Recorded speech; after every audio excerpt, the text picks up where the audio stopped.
You ever been somewhere so quiet you could hear your own blood? Not your heartbeat, that pressure in your ears. That hissing silence just before sleep that isn't silence at all. That's what it felt like in the pines of Lac Saint-Hilaire on the 5th night. We were 6 days deep into the woods, past the old logging roads, maybe 20 miles from the last ranger station. There were 4 of us when we started. Me, Ilya, my producer, Chris, our sound guy, and Jordan, cameraman, and sometimes skeptic. We were there to film a documentary about an old legend, one that never made it into textbooks.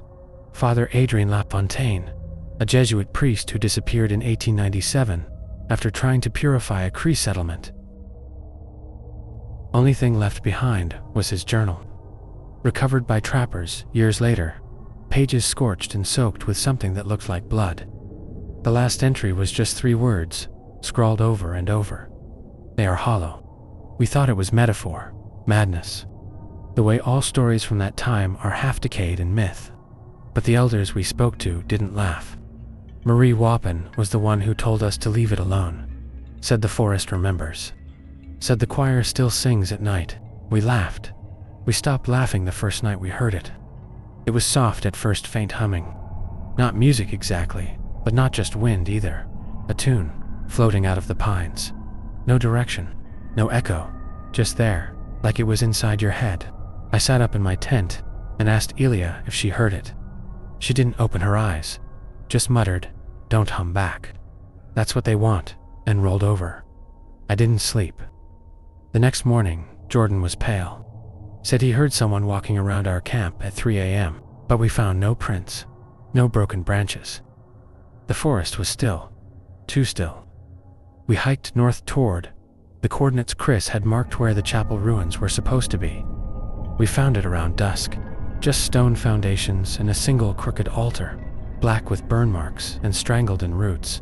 A pine tree had grown straight through the center, splitting the chapel down the middle like the earth tried to bury it. Chris found something half buried near the altar, a rusted tin box. Inside, pages from the priest's journal. Most were unreadable, torn, stained, except one. They are hollow. Repeated again and again. Scratched so hard, the paper tore. That's when we heard it again. The humming, but louder. And it wasn't just sound. It was like the air around us was vibrating. Like our bones were tuning forks. We packed up and left. That night, around 1 a.m., I heard my sister's voice outside my tent.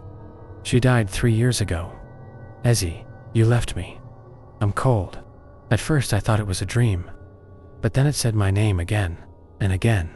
The voice circled the tent, getting quieter, then louder, like it was walking in spirals. I didn't unzip the tent. I didn't move. I just listened. Next morning, Chris was gone. We found him by the river, half a mile from camp. He was standing, still, mouth open, humming. A single note drawn out and dead flat, pouring from his mouth like a broken speaker.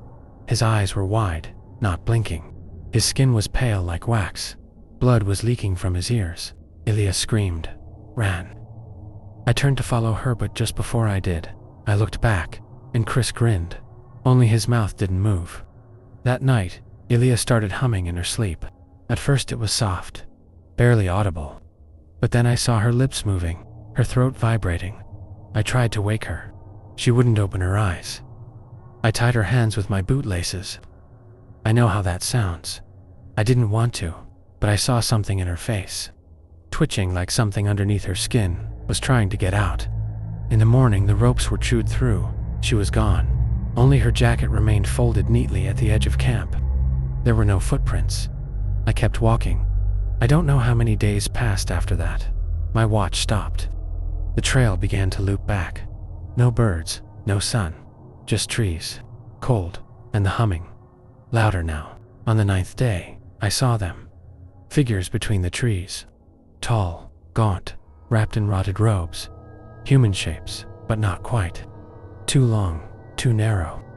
Their heads tilted toward me, and I saw their faces, or what was left.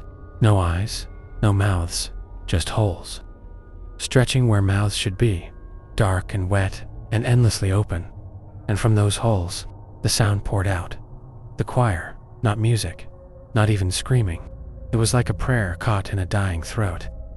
A mourning song from something that had never been human, mimicking what it thought grief might sound like. They didn't walk, they floated. Between the trees, over the snow. Antlers branching from their heads like roots upside down, growing in the wrong direction. I hid in a hollow log and listened as they passed. The trees bent around them. Their hum made the bark tremble.